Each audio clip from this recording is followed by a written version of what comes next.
Thank you to those of you who have come to join us physically here in Butlers this evening. Also, special thanks to those of you who are joining us via live stream, or if you're joining us via Von Radio, we're also live on Von Radio. I want to welcome each and every one of you to this, our town hall meeting. It is an opportunity for you, the general public, to interact with our Concerned Citizens Movement candidates for the upcoming local elections here on Nevis. I have with me at the head table the Premier of Nevis and leader of the Concerned Citizens Movement, the Honorable Mark Brantley, also the Deputy Premier and Deputy Leader of the Concerned Citizens Movement, the Honorable Alexis Jeffers, also Minister in the Nevis Island Administration and our candidate for Nevis 1, the Honorable Spencer Brand, and to my immediate left, our newest candidate, Senator, the Honorable Latoya Jones. And this evening, it is our intention to certainly share some of what the Concerned Citizens Movement has been doing in Nevis as a government over our tenure, and also to give some insight into what our plans are going forward. Of course, when we do anything in the Concerned Citizens Movement, we always like to start off by giving God thanks and praises first. So could we kindly stand and reverence ourselves for a word of prayer?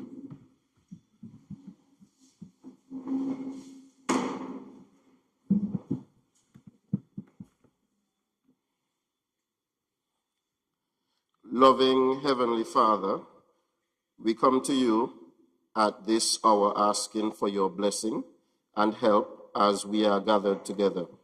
We pray for guidance in the matters at hand and ask that you would clearly show us how to conduct ourselves and our work with a spirit of enthusiasm. Give us the desire to excel in all that we are doing. We ask this in the name of our Lord Jesus Christ. Amen.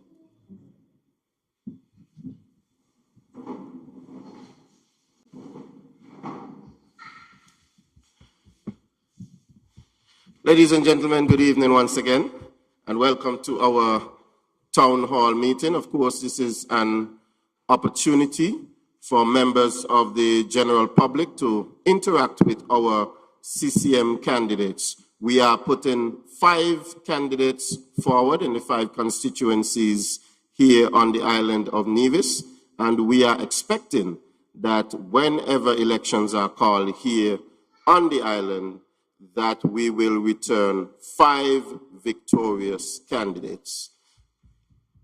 In the last election, the Concerned Citizens Movement, we were successful in winning 4 constituencies here on Nevis. I'm jumping a little bit ahead of myself. I'm hoping and I believe that the people of Nevis, the electorate here on Nevis, has seen the good work that the CCM-led administration has been doing since 2013 when we were elected, and again in 2018 when we were elected, 2017 when we were re-elected, that you have seen the good work that the Concerned Citizens Movement has been putting in, and that come this election in 2022, that we will have a renewed mandate, but not just a renewed mandate, an increased mandate. In the same way that we got an increased mandate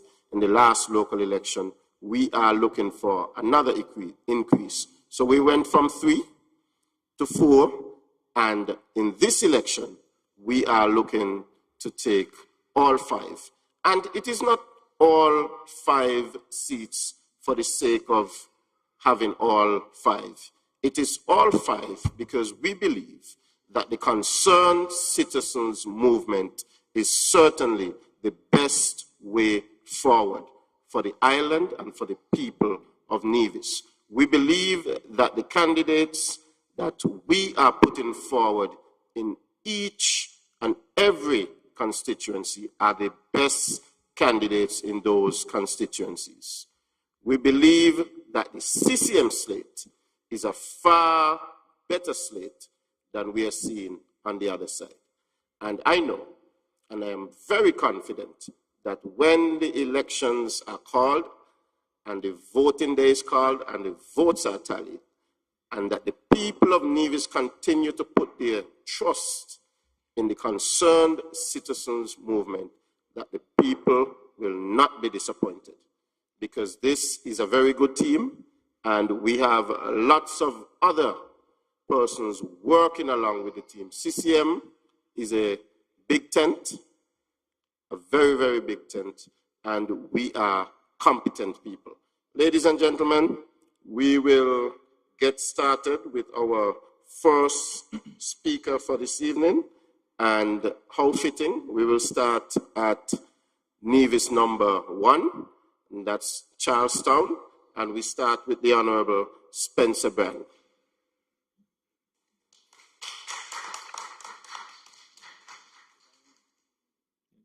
Good evening, and okay, it's on.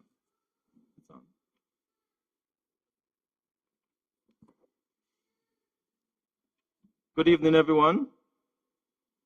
Good evening, everyone. Let me, from the outset, thank our chairman for tonight, Mr. Troy, Honorable Troy Youth and Library, for that introduction. I also want to recognize at the head table our party leader and Premier of Nevis, the Honorable Mark Brantley, our Deputy Premier, the Honorable Alexis Jeffers, and our newest candidate, the Honorable Latoya Jones. It is indeed good for me to be here tonight to give an update as to what has been happening as it regards to my ministry in relation to some of the activities that we have been having some oversight of here in the Butlers and the St. James's area. I want to, from the outset, also thank the people of Butlers. I want to thank the people of Butlers because when we came in this very community center to have a town hall on the road construction here in Butlers, we made an appeal to the people of Butlers to cooperate with us and to work with us. And I am extremely happy to report that the good folks of Butlers have been very cooperative in the road project here in Butlers. And I really want to thank all the people of Butlers for their cooperation, for their patience, and for their understanding while we have this road upgrade in Butlers on stream. I believe that the residents of Butlers would be happy with the progress that we have made. And I believe that also you have been extremely happy with the quality of work thus far executed by our Public Works Department. For our listeners and viewers who are not necessarily on the island of Nevis, I want to say to you that we have made significant progress in Butlers. A significant portion of the main carriageway have been asphalted, and we are now in the area of the Seventh-day Adventist Church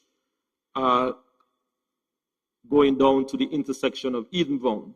That is basically coming down to the final stretch of this particular road project with the first layer of asphalt. And let me be very clear that we have taken a different approach on this particular project because we felt that using 2 layers of asphalt, we believe that we will get an even much better quality finish when we are completed. And we have decided to use a 2-layer system. We are just about completing the first layer on the last stretch of road. And then once that is completed, we would go over the entire carriageway when all of the civil work is completed with the final layer of asphalt, ensuring that we have a much high quality finish on the Butlers Road project. We have also ensured that we have seen some excavation work from the Domino College all the way down to the Butlers Health Center. And this is another component of the road as well that we are embarking on. And very shortly, we would ensure that we have the various drains and necessary civil works completed in that area so we can have that area asphalted as well. I am hoping that in very short order, we will be able to see the electricity company here on the island of Nevis, Neblek. They have some poles to be relocated, and I'm hoping that they will do so in very short order for us to ensure that we get where we want to get to have this project completed. We continue to upgrade our water infrastructure here in Butlers as well while we are constructing the road. And we are also in one of the final sections upgrading to some 2-inch water mains. And that, I believe, would see some significant improvement in the water delivery here in Butlers. So, as far as Butlers is concerned, I believe that we have made some significant progress. And once again, I want to thank the residents of Butlers for their patience, for their cooperation, and for their understanding. I believe that when all is said and done, that the people of Butlers will be satisfied with the product that the Public Works Department have executed here in Butlers. I want to switch very quickly to another project that is taking place in the good parish of St. James's, and that is the Island Main Road project from Cliff Dwellers all the way over to the entrance of Mount Nevis, and then from Shoys Road over to Nisbet. I am happy to report that our water department have actually commenced the laying of some pipes in that area. And the idea is to significantly upgrade our water distribution network along this corridor. And we are installing over some 6,000 feet of 6-inch water mains along the corridor there in that part of the road construction there from Cliff Dwellers over to the entrance of Mount Nevis. And also we would be also including some 4-inch mains there as well. Additionally, the contractor whom the government would have signed this agreement with, Surrey Paving, are practically mobilized, and they are on the ground ensuring that this project would be executed in the shortest possible time. I want to use this opportunity to appeal to our motorists along that road corridor to please drive with due care and attention. There will be some heavy equipment along the road. There will be some inconvenience as it regards to only one half of the road may be available to motorists at different times of the day. And I really want to appeal to our motorists to please drive with due care and attention along that corridor. I believe at the end of it, we would ensure that we give the people of Nevis a product that is of good quality and that the people of Nevis will be extremely proud of. I also want to say that this is not just a road construction project from Cliff Dwellers over to Nisbet. This is a project that we have built in quite a lot of safety mechanism into, because the general public would recall just recently that we have seen some heavy rains and we have seen what can happen when our guts come down.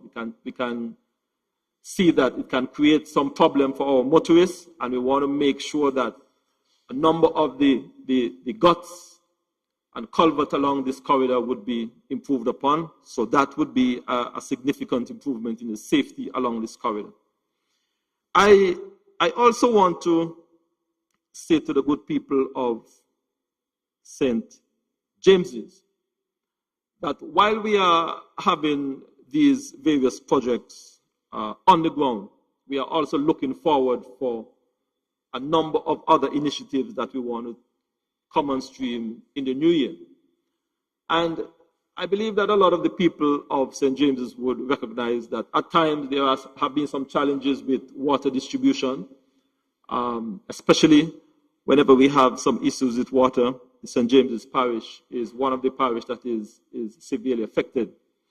And in the new year, we hope to improve on our water distribution network. For example, in the Liberd, in Upper Liberd Estate area, we intend to install over 4,500 feet of 4-inch line.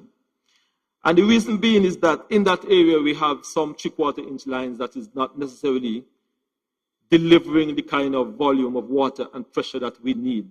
So in the new year, we are expecting to see a project that would install some 4,500 feet of 4-inch line.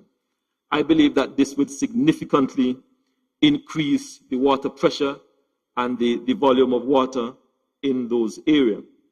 Also, in Rollins Pasture in the new year, we are hoping to install over 3,500 feet of 2-inch water mains. And this as well will ensure that the government remove a number of pipes through some private property. I think over the years, for one reason or the other, water department would have just laid lines. Some of them would have gone to some person's private property, and we feel that we want to be able to remove those water lines out of private property so that they can be along the road corridor. So that is a project that we are hoping to see common stream in the new year. We also intend to install some 1,400 feet of 2-inch water line in the Potworks area. This, again, is to ensure that we upgrade from what is now there. We now have some 1/2-inch and some 1-inch water lines in those areas, and that in itself creates some low pressure for those residents, and we want to eliminate that problem once and for all. We also want to, in the Nurse Jean Road area, I think they call the road Nurse Jean, we want to install some 2,000 feet of 4-inch lines as well. This as well, we are hoping to eliminate some issues that we have there with low pressure. At the moment, we have a number of dwellings along that road, and they are served by a 1-inch line. I just thought I would just advise those folks in those various areas as to what our plans are for the new year when it comes to improvement in water delivery in the St. James's area. And I want to once again appeal to the good folks in St. James's to bear with us, to bear with the water department. There will be some disruption. There will definitely be some inconvenience because you may have intermittent disruption of water. And the aim is to ensure that we improve the delivery of water, we improve the pressure in those areas, and we make sure that the people in those particular areas can have a stable supply of water. Also, we are looking ahead as well, and there has been a lot of concern about the road from Cades Bay via Fountain, Camps, and Mount Lily. I am here to say to the good people of those areas that we have already have a concept when it comes to the design of that particular road. And we are hoping that in the new dispensation, that would be a major project that we hope to undertake in very short order. I believe that that's an area that I feel is in desperate need of seeing that road be constructed. And I'm hoping that once we are up and running after the next election, that will be something that would be given due consideration to. I want to say to the people, I am focusing tonight really on a number of initiatives in St. James's, because I think that the Butlers Road project, the Island Main Road, what we are hoping to do in water, what we are hoping to do with improving the safety and along our corridor in the road development from Cliff Dwellers to Nisbet. Also what we are hoping to do as it regards to the road network from Cades Bay all the way up to Fountain, Camps, and Mount Lily gives a clear indication that in the next dispensation, a lot of attention and a lot of due care will be given to a number of the issues that we are facing in the St. James's area.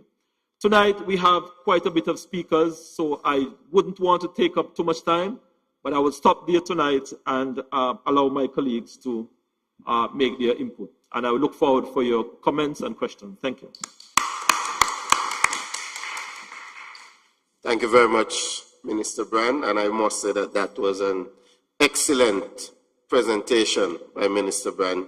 He has highlighted so many things that are happening with regards to the Ministry of Communication and Works, with regards to civil works being carried out.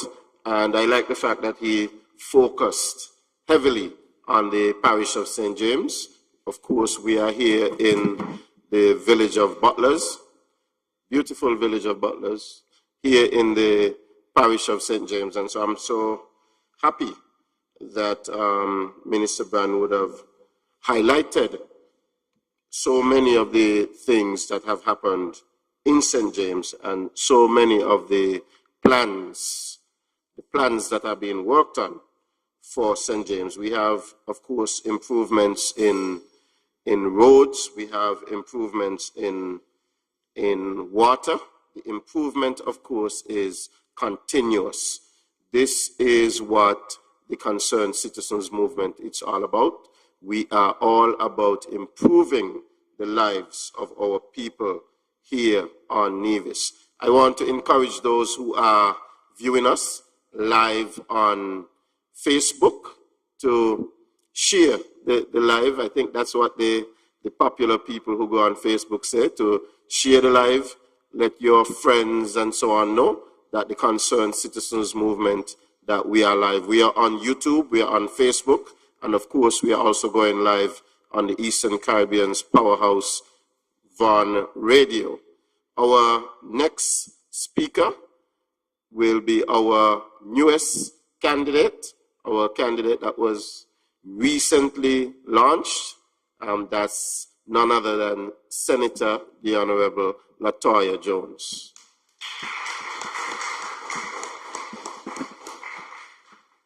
Good night to the wonderful people of Butlers. Good night. Don't be shy. Tonight, I just want to recognize firstly my colleagues and to thank them for the support given to me. I do want to thank the people of Nevis 5, St. Thomas Parish, for the encouragement and for the support as I continue on this journey. I know I'm new to the political arena, but it is something that I've wanted to do, and I'm happy that I've stepped up to serve the people, not only of St. Thomas Parish, but the island of Nevis. Now tonight, I would like to share some of my plans or the agenda that I have for St. Thomas Parish. And these are projects that I know would make a difference in the parish.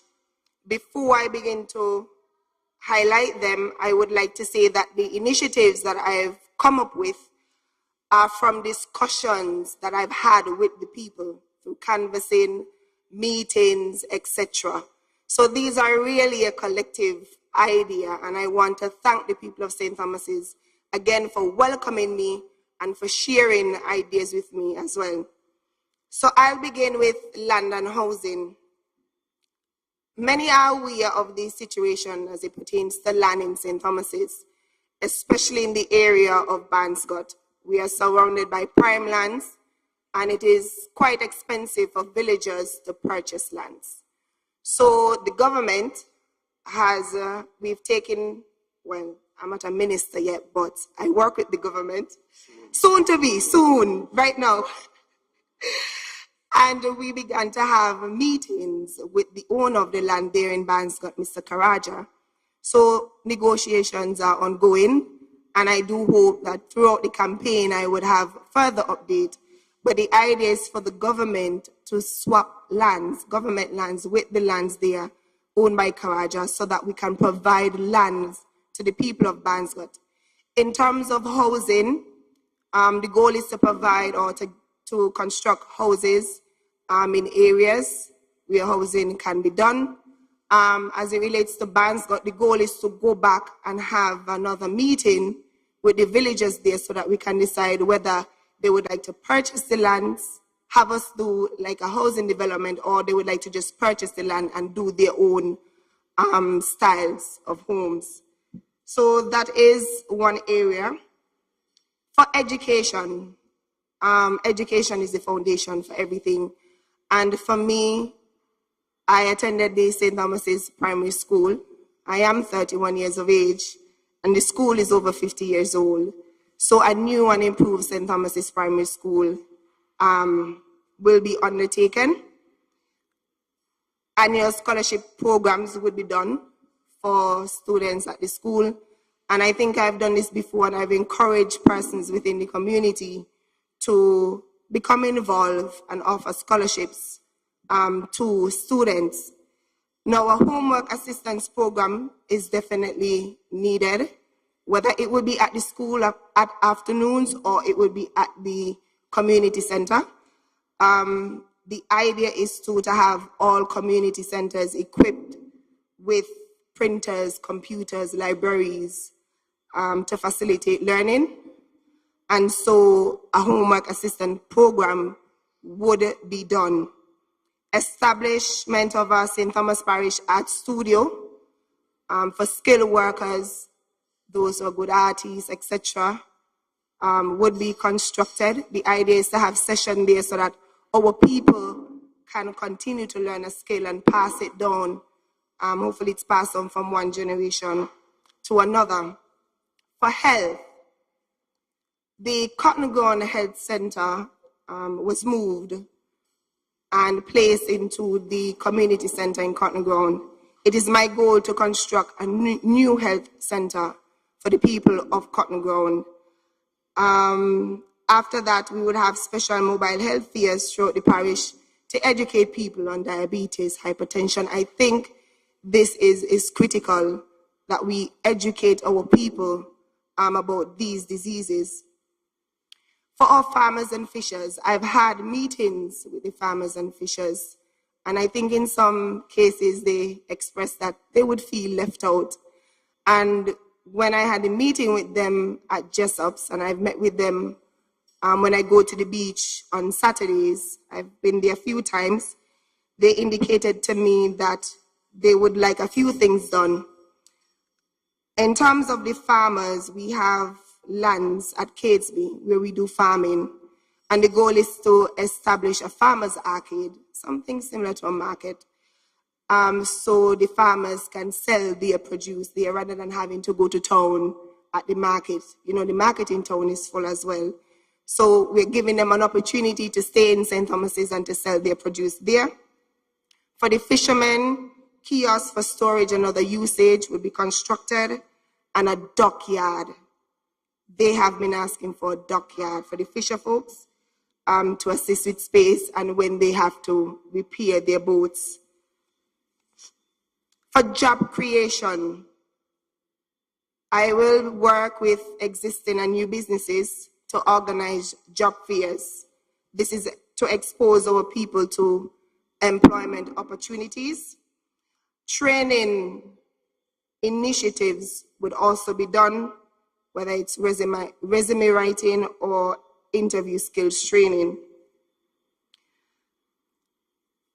As it relates to sports, I think it was last year, the grounds or the recreational courts, they were repaired, they were painted, and so the upkeeping of the sporting facilities would be done. Upgrades would be done to include like pavilion and seating, bathroom and changing rooms. A new basketball court would be constructed in Banscott.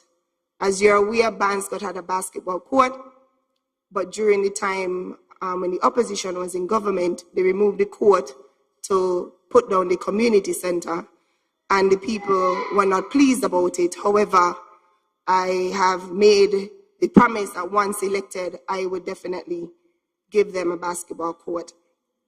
New tournaments, leagues, and competitions will be organized to facilitate sporting excellence. Now, I won't take up much more time because I have a long list of projects that I would like to do, but my agenda would be shared shortly with everyone, the general public, so you'll be able to view it. It will be done electronically, and there will be hard copies as well. But one more project I would like to highlight is road and lighting. We do have a few roads in St. Thomas's, like the Cotton Ground Village Road, Clifton, and Westbury, that needs to be done. And while doing walkthroughs, many of the villagers have expressed that. So it is indeed one of my goals to have those roads done. There are many secondary roads as well that needs to be done. We've been working on the road by Banjo, like across Cahoons, and then there's the road above the community center. Hopefully those should be started shortly, so just bear that in mind. In terms of installation of streetlights, this would be done in poorly lit districts. So those are a few of my plans. I know I'm here in Butlers and I'm talking about St. Thomas's, but I do want to recognize Honorable Alexis Jeffers. I've worked among my colleagues, I would say I've worked the closest with him, and I want the people here in Butlers to know that you have good representation in Honorable Alexis Jeffers, and you should continue to trust his leadership. So with that said, I would like to thank everyone for coming out tonight and for hearing my plans, well, our plans.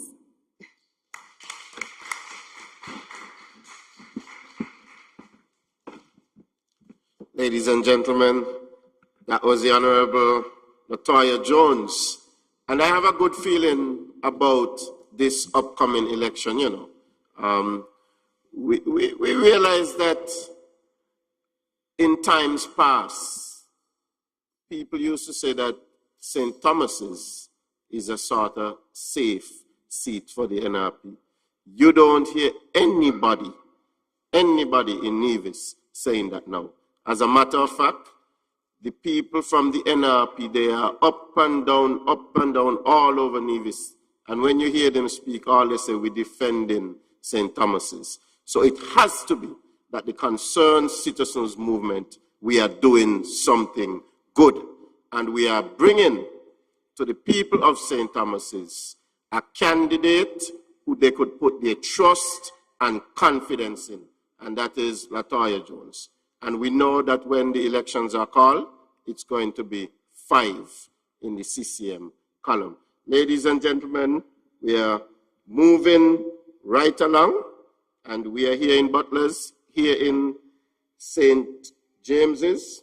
Oh, before I do that, let me encourage the persons who are on Facebook.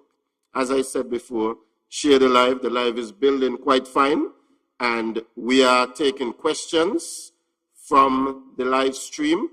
If you've seen me up here on my phone, I've been looking at the stream to see what questions are coming up so that I can jot them down. So when we get to the question segment, we will take some questions from the audience. And of course, we would also take questions from the live if there are any. And please don't ask when is the election date, because I've seen that question pop up already.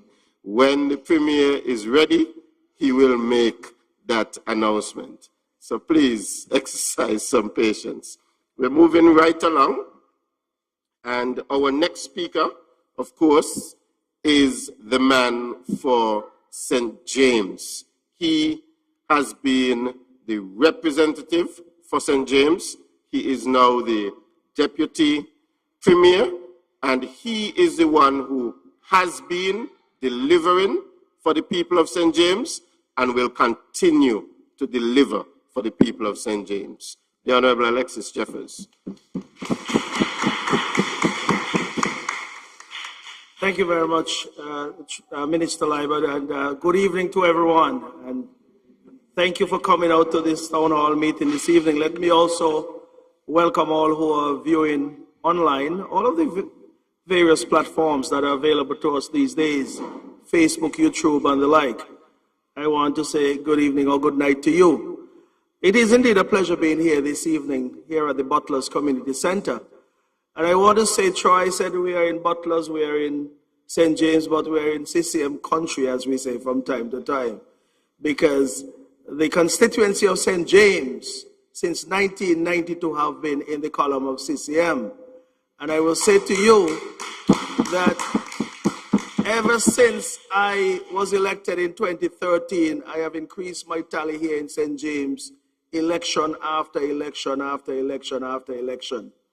And there's a reason why. It's because the people of Butlers, the people of St. James, the people of Nevis on a whole have so much confidence in my representation and the party that I represent, the Concerned Citizens Movement. Because we are a party that don't bend to pressure. We are a party that believe in delivering to the people of this island. And that is why we have always said we put people first in this party. And everything that we have done since we have been in government have been all about the people of Nevis. And here in Butlers is no different, because Minister Brand would have expressed some of the things that are happening here in terms of road construction. I don't want to go over that because the evidence is there to show. And we are a party that believe in evidence. We don't talk about things that are pretty much a pie in the sky. When we say we are delivering, we are delivering. And the evidence, like I said, is there to show. Let me at this point in time apologize for the absence of one of my colleagues, Honorable Eric Evelyn, who is under the weather. He would have loved to be here to interact with you this evening. Eric, get well soon. And he'll be on the campaign trail, of course. Just in case you don't see him and you're wondering, where is Eric? I also want to thank the people of St. Martin. And most importantly, a large number of persons from the St. James area came out. Well, persons from all over Nevis who live there came out, but I want to thank everyone for coming out to hear the message that we brought on Saturday evening. It was a wonderful crowd, and the interaction was a very good one. They themselves know what is happening in Nevis. They know good things are happening in Nevis, irrespective of the negativity that is being spewed out there. They know that Nevis is in good hands with the Concerned Citizens Movement. And that is why I believe when the time comes, even the people of St. Martin and all over the diaspora would come and vote for the Concerned Citizens Movement to ensure that we continue the work that we would have started some years ago. And I want to say further that this election is about who have done, who continue to do, and those who are out there promising to do. We are a party that delivers, and will continue to deliver.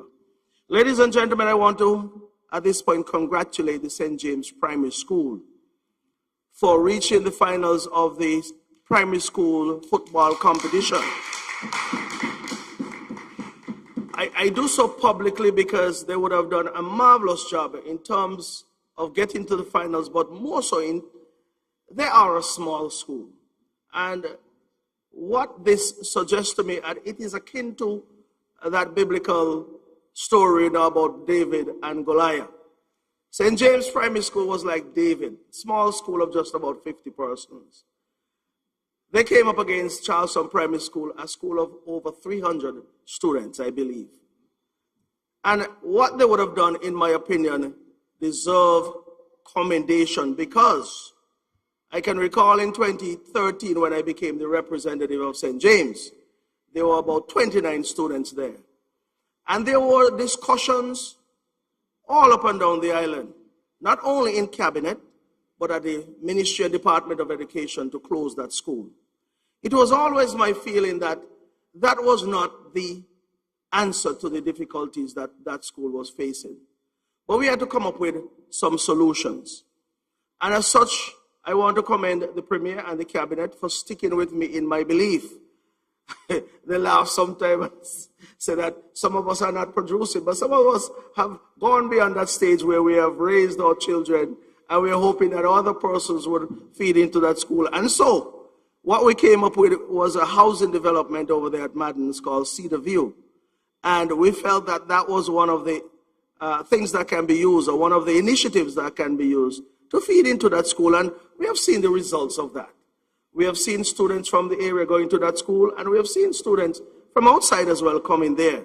But I want to say that the role continues to grow, and I want to commend the players the students, the teachers, the head teacher, the parents especially who lend support to that school, because it is a collective effort on the part of everyone in the community to support this school, because it is ours, and I do believe that it have many more accomplishments to register, and we'll be there to support it. And so I want to thank my colleagues for believing in what I actually believed in 2013, and the results are there to show. Thank you very much. And I'm reminded that we continue to lend tremendous support to the school, because the Premier just reminded me that we did an extensive repair job on that school on the roof. And that is I would call it the southern block. That entire block from kindergarten all the way down to, I believe it's grade 5.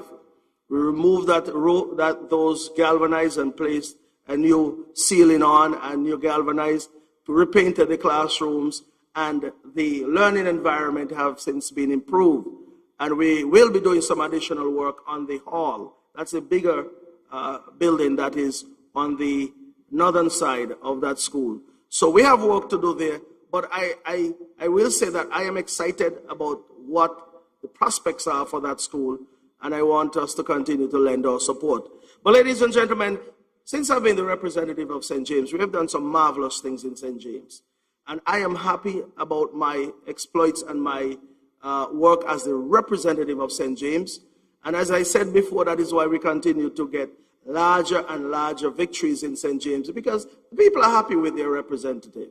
And with good representation, persons will reciprocate that with a vote. And I want to ask the good people of St. James to repose your confidence in myself and in this great party when the elections are called. We are campaigning, so at least if you hear us talk about the elections, we are campaigning. We are putting our records before you, and you would have seen our records, of course, yes, but we are also coming to reiterate what we have done and what we intend to do in the future. So what have I done? Butlers is seeing a facelift. Down in Maddens, I've spoken just now about Cedar View housing. We have just about 60 houses there that we would have built. That area was a farming area in the past, but over the years, persons would have strayed away from farming in that area. Most of the elderly folks who would have farmed there would have since gone on to the great beyond. But since the demand was there for housing, we went about constructing a new housing development there. We have done phase 1, we have just about completed phase 2, and we have had some offers being made for phase 3. So we are moving forward with an additional 36 houses there in Cedar View. And when you go there, I will say to you, it is one of the best housing development in Nevis. And let me go further and say that this party is a party of class, a party that believes in providing quality housing to our people, quality environment, quality infrastructure. So when you go down there, the road network is one of the best. And I don't want to sound like I'm shutting out others, but when it is the best, you have to say that. Well, all of the other members are just as good.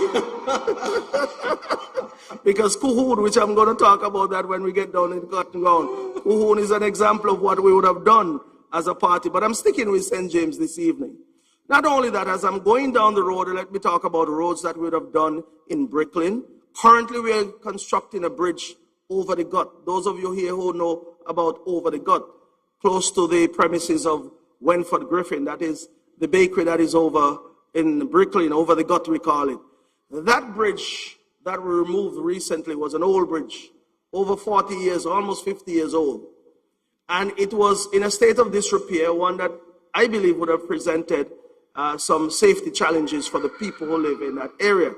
So with the assistance of Public Works, the Minister Brand and his team would have designed a bridge that we feel will be a bridge to stand up to all of the challenges in terms of the volume of water that we normally get in that area. We're looking forward into the next 50 years and beyond. That is why we are constructing this bridge, to ensure we can provide safety and security for the residents in that area. So that bridge is under construction, and there's some serious work being done in terms of revetment in the gut area to ensure that we minimize erosion caused by the flow of water.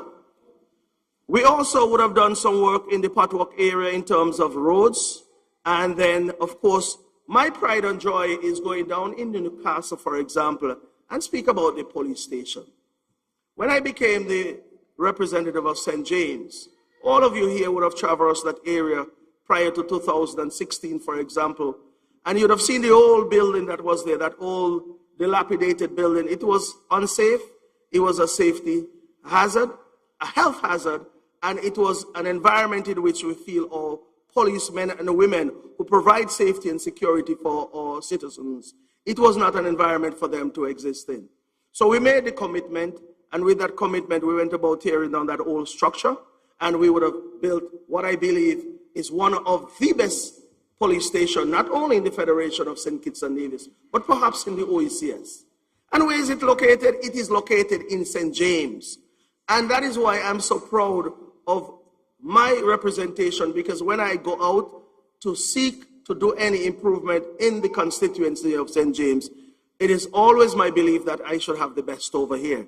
And that is why that police station is the pride and joy of many.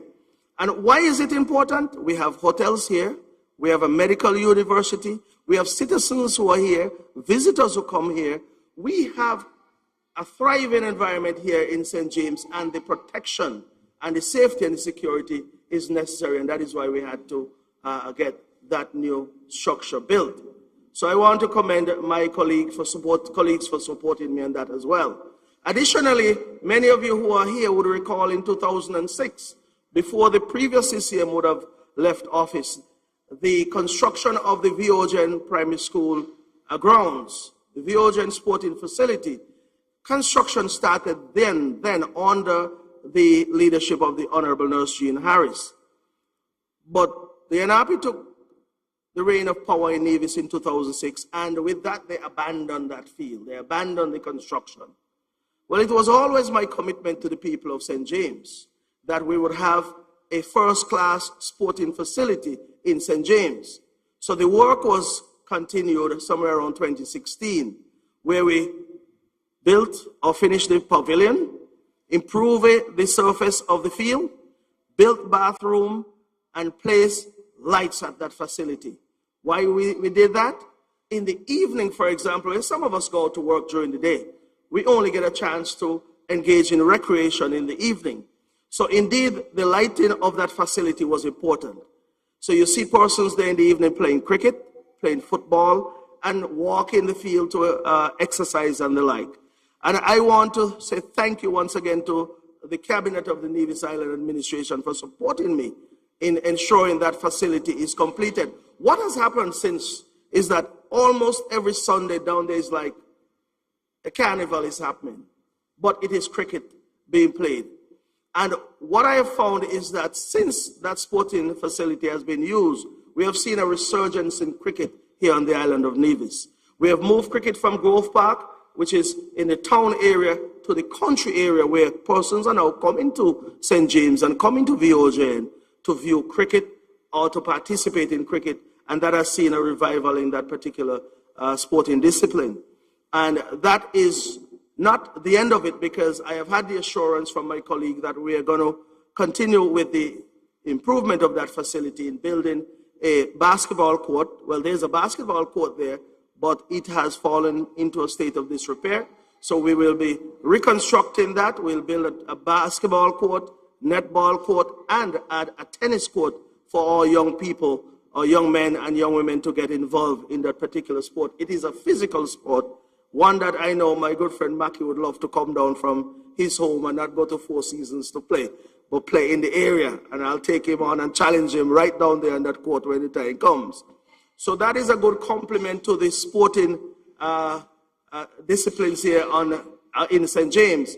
And I want to say that we'll continue to do what is necessary to ensure that our young men and young women find something meaningful to do in their leisure time, and to be competitive at it so that they can hone their competitive skills as they develop in life. Also down in Newcastle, of course, you know, we would have done the Shaw's Road. That road was in a state of disrepair for some time, but I am pleased to say that surface is one of the most beautiful surfaces here on the island of Nevis. And what has happened, the whole area has been transformed. There was a point in time when no one wanted to go to Newcastle or to the Shaw's Road area to rent property. But now we see many families coming back to Shaw's Road. They are now walking up and down the street at afternoons and at mornings, doing their exercises, holding their wife or their significant other's hand and having a leisurely walk. And that is how you build good community cohesiveness and family-oriented disciplines among us. And I want to say that road has transformed Newcastle in many ways. The place and the environment is much more improved. And I want to say thanks once again to my cabinet colleagues, because we could have gone elsewhere and do many other things all over the island, but sitting at the table in cabinet, I was able to push the agenda of the people of St. James to make sure that things get done here. I'm going to stay in Newcastle and talk about the additions we have done to the Shaw's Road housing development, because we have done quite a bit in housing throughout the constituency of St. James. Shaw's Road have seen some improvement in housing. Up at Nisbet Settlement have seen addition and improvement in housing. That's Nisbet Settlement to speak of that. And of course, going up past Nisbet Settlement beyond VOJN, we would have introduced an initiative that I feel have made a huge impact on housing in Nevis, and also what we're trying to accomplish in terms of ensuring that our young professional men and women stay in Nevis to contribute to the development of Nevis. I'm speaking of University Heights. That housing development was placed in our manifesto in 2017, and we fulfilled that mandate to our young men and young women by constructing at least 12 houses thus far up in University Heights. And let me give you an idea as to what was done there. We had some lands there, and we subdivided those lands into 8,000 square feet. We sold the lands to the potential homeowners at $1 per square foot. The qualification for that development would have been one. You would have had to be back in, well, first of all, you would have had to graduate from a university or four-year college. You would have had to be back in Nevis for at least 5 years or more. And of course, like I said, the lands were sold at $1 per square foot. And then we built a house for you through the Nevis Housing and Land Development Corporation at $340,000 or more. Many persons have opted to add more to what we were offering. So some houses, of course, would cost a little bit more. The good thing, like I said, is that the persons who now occupy those homes are now living here. They're staying here on the island and contributing to the development of the island. And of course, you have persons who are lawyers there, engineers, teachers. You have even businessmen who are in various trades. And it is a melting pot of professionals who have gone there, and we thank them for partaking in this initiative. And they are the recipient of a good initiative that this government is proud of. Also here in St. James, of course, we have seen, of course, yes, the closure of the Nisbet Plantation Inn, but we have done some discussions with persons who are now in the process of negotiating to purchase that hotel. We're hoping all those negotiations would be completed in short order so that that hotel, the world-famous Nisbet Plantation Hotel, can be renovated, can be reopened so that persons can find work once again. It is an institution that has been a part of the landscape here of St. James. Many of us, not many of us, I will not include myself, but many of you would have had a chance to work there and contribute to the development of that hotel, and also serve guests and visitors who would have come and who would have gotten such service that they have come back time and time again. So we are hoping to see that happen shortly.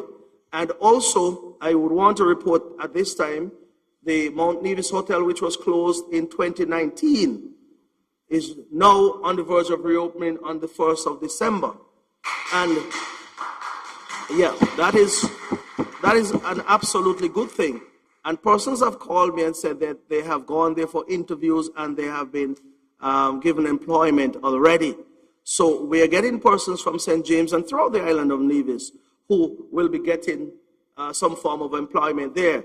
That is a beautiful property, and we must all do what is in our powers to promote that particular property as well, because it's one of the most beautiful properties here on the island of Nevis. And I believe once it's up and running, it will contribute significantly to the overall economic development of the island of Nevis on a whole. So that is that for those two hotels. Of course, Oali Beach Hotel continues to contribute to the development of Nevis as well. They continue to open 12 months of the year.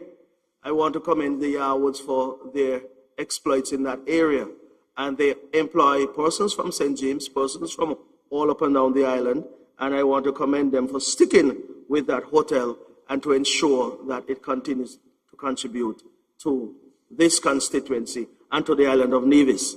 Ladies and gentlemen, as I said before, what I have done throughout the constituency of St. James is there to show. We can speak of the overall impact on employment. We have contractors from St. James, subcontractors from St. James, and also the training that have been offered by this administration to persons from St. James. We always hear that there are more persons from St. James in contributing to government services than ever before. I want to say this to you. Every time something comes up in government, I always think about somebody in St. James who can find themselves in that particular position or doing that particular job.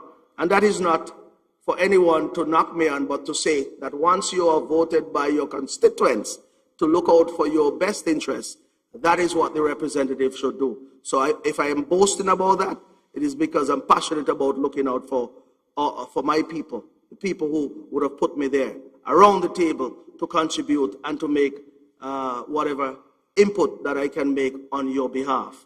But moving forward, ladies and gentlemen, we'll have a lot more time to speak about the things that we have done, but I want to move forward and say to you that there are good things in store for the constituency of St. James moving forward. As a matter of fact, I want to say to you that I have noted a few things that we intend to do over the next dispensation, over the next 5 years. I believe that if St. James Primary School and VOJ are to grow any further, there must be additional areas through which we can feed into those schools. And that is why I believe it is time for us to build a public daycare and preschool here in St. James.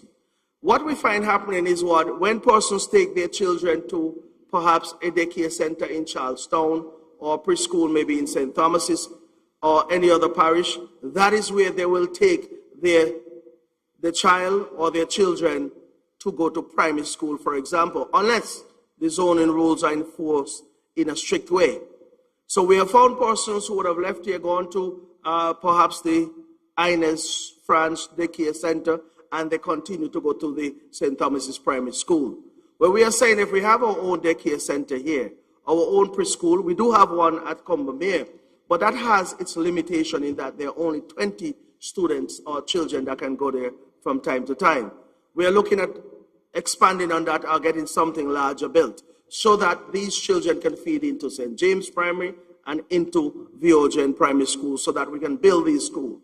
The larger these schools are, the more talent you'll find in these schools, the larger the talent pool would be, and then we'll be able to compete even more aggressively with Charlestown, with Joycelyn Liebert, with Elizabeth Primary, all the other primary schools here on the island of Nevis. I want to have the opportunity one day to stand in any particular sporting discipline competition and say we are competing with all of the bigger schools because we are there with them in terms of talent and in terms of the numbers. And that is why I believe, and I'm very much committed to ensuring that we have a daycare center and a preschool all in one built right here in St. James. We are looking at possible lands that we can acquire to do so, and that is my commitment to the people of St. James moving forward. Not only that, we are looking at building what is called a polyclinic. A polyclinic is a larger institution than the regular public clinics, health centers that we have here, but it is smaller than a hospital. But what I'm saying is that we're in the north of the island. The Alexandra Hospital is in the south. So if there are difficulties here in St. James, we want to be able to treat and stabilize patients right here in St. James before we can transport them to the larger hospital if needs be. So the services that will be offered there will be similar to what is offered at a health center and also similar to what is offered at the Alexandra Hospital. So we'll have full services available here in St. James. I'm looking at lands at Potwork or in Potworks near to the Medical University of Americas.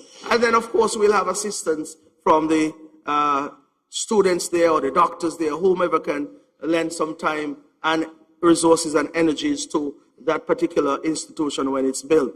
And of course, we want to speak about quickly the lands that we're about to acquire up there at Ghana's 36 acres. Those will be available to our citizens. And of course, the opportunity will exist to expand University Heights further as well. Plus, of course, the Herbert Beach lands will be developed in short order. So those are things. And I want to say, as the campaign develops, there'll be many more things to say. You see how excited I am? I'm excited about the campaign and I'm excited to go back to work come, I want to say the date, but I won't say it. As soon as the election is done, though. And for the next 5 years, good things are in store for the constituency of St. James. I am committed to leaving St. James better than I met it and leaving Nevis better than we have met it as a party. And that is our commitment to you. I'll stop there for now, but we'll interact later. But I'll turn over to the chairperson. Thank you.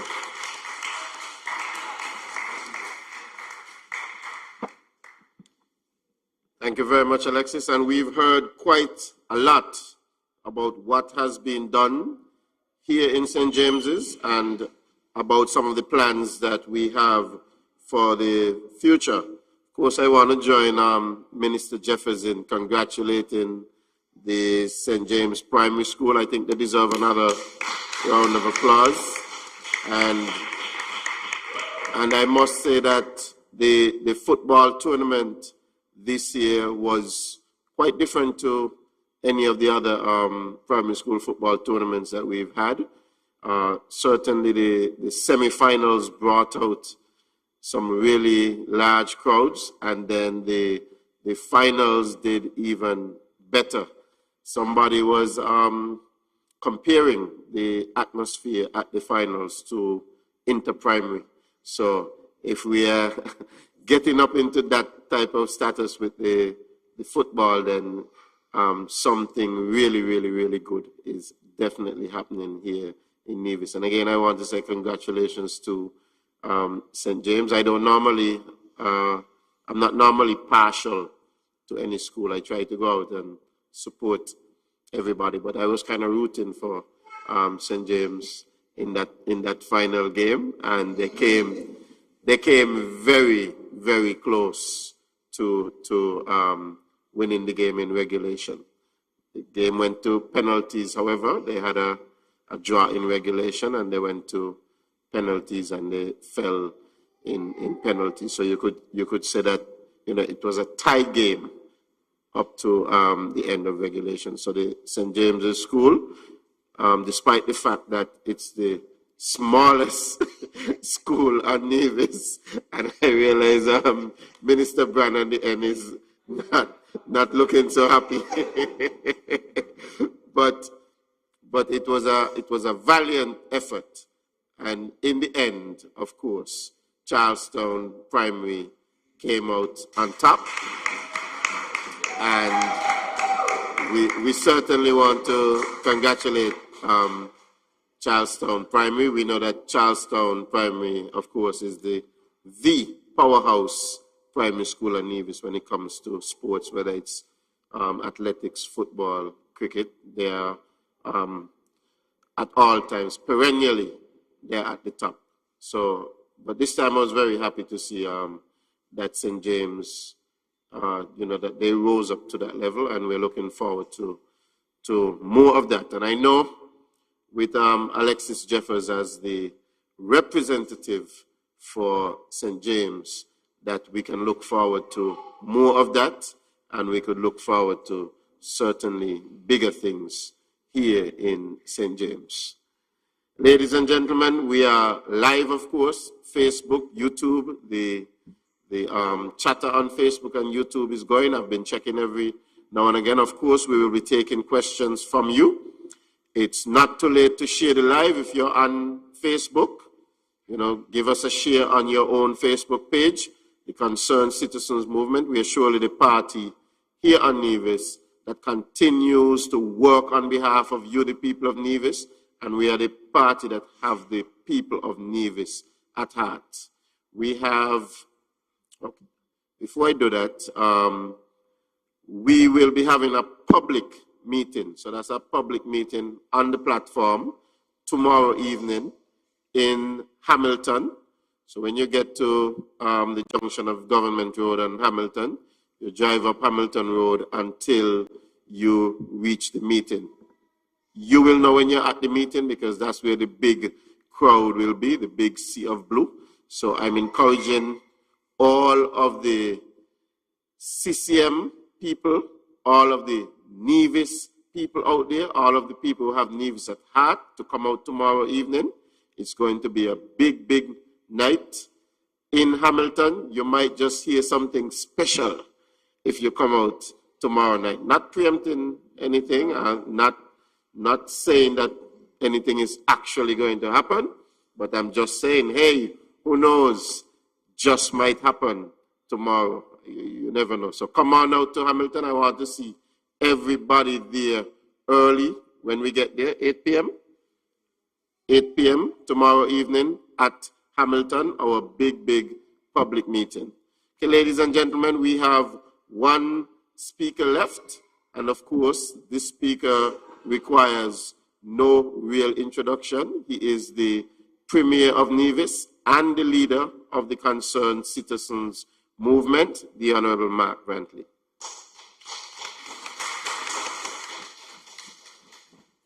Good evening, ladies and gentlemen. I am absolutely delighted to be in Butlers and to be here with you this evening. Thanks to all of you who have come out to listen to us, and we hope to bring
the Parliament. Now, I raise that because, as I said, we are not just talking about these things. There's tangible evidence as a party of us doing them. And for me, that is far more important than the chatter that we hear elsewhere. Because some people talk, other people actually do. Other people actually deliver. And in this party, we are all about delivering. I have said that this election, which is coming, when it comes, the people of Nevis have to make a decision. The CCM is running on a record, while the opposition is running on promises. It is really for us to make that determination as to whether we trust the record of achievements or we prefer to go for the promises that are being made. And in my view, we have a stellar record, not only from the time of the Honorable Van Semery, but continuing up to now. I am exceedingly proud, ladies and gentlemen, that as Premier of this island over this term, we have confronted a pandemic, a global pandemic, the first global pandemic in the past 100 years.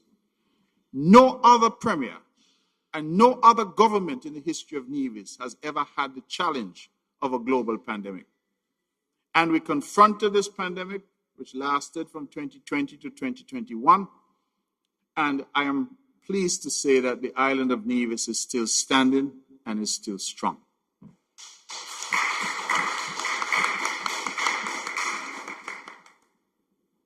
So some good news. Today is Monday. Tomorrow is Tuesday. And so tomorrow, no, not that good news, some other good news. Tomorrow, our hard-working public servants will receive a double salary. Now, the significance of this double salary for me is that we have been able to pay a double salary to our public workers in 2018, in 2019, in 2021, and now in 2022. It is the first time in the history of any government in Nevis that in a 5-year term, 4 years out of that 5, we were able to pay a double salary to our workers so that they could have a little extra for Christmas. Not only that, we all would have heard about this honorarium that was proposed and paid on St. Kitts by the new Prime Minister. And we have looked at that and we have decided that, yes, it is right and just that something be done for the frontline workers in Nevis as well. And so that honorarium of $2,000 will be paid to those who qualify on or before November 30th. So not only tomorrow, November 22nd is your double salary, but on or before November 30th, those who qualify will receive an additional $2,000 because they were in the front line fighting the fight against COVID-19.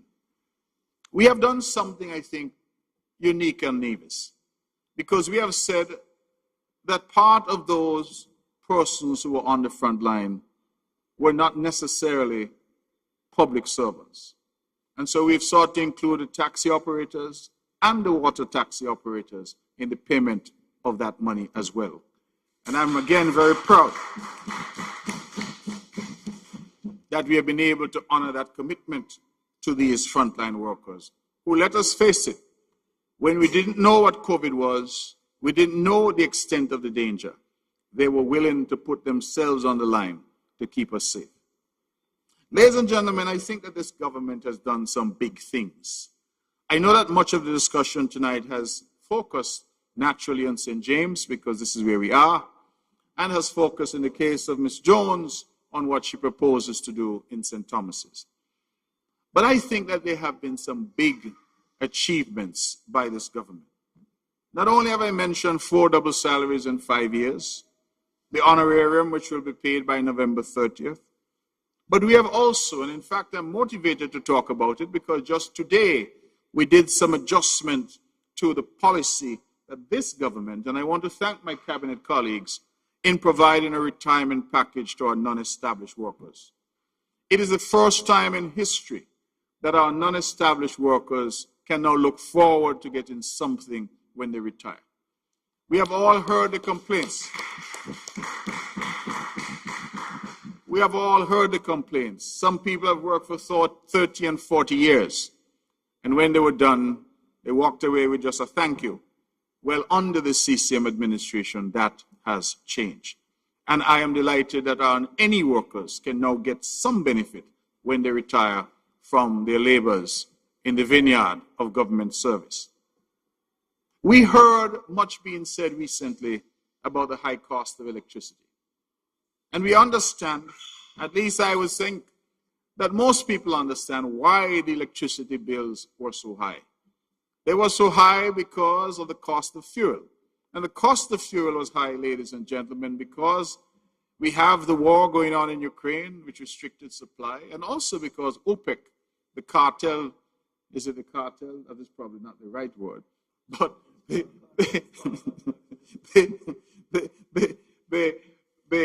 group that monopolizes much of oil production, that OPEC also restricted supply. And so we saw escalating oil prices. When oil prices go up, the price of diesel goes up, it means the price of electricity will go up. But your government listens, and we heard the cry of our people. We recognize that this was creating hardship for our people. We did not jump because this is not a government that responds immediately. We are a government that consults. We are a government that tries to think things through. And so eventually we came up with a plan that has provided relief to our people. And the plan was simple. We have removed the fuel surcharge from all domestic users while capping it at 65 cents for the commercial users. And so all of you in here who pay electricity bill, and I hope you're all paying your electricity bill, you all would have seen some relief on your electricity bills as a direct result of this government's initiative. Ladies and gentlemen, when COVID-19 struck, some might have thrown their hands in the air. Some might have said they knew not what to do. But we in Nevis responded. We moved quickly. We put a task force, a local task force in place headed by Dr. Judy Nisbet. And I would want again to publicly thank her and them for the tremendous effort that they made to keep us safe. We invested the resources that we had set aside to do various projects, roads and the like. We had to shift those resources to health. We had to buy PPE, personal protective equipment, at the hospital so that our hospital and health centers could be outfitted. We had to purchase ambulances, ventilators, and we invested in keeping our people safe. I am satisfied, and the record would show that the island of Nevis had the best management of the COVID-19 pandemic in our region.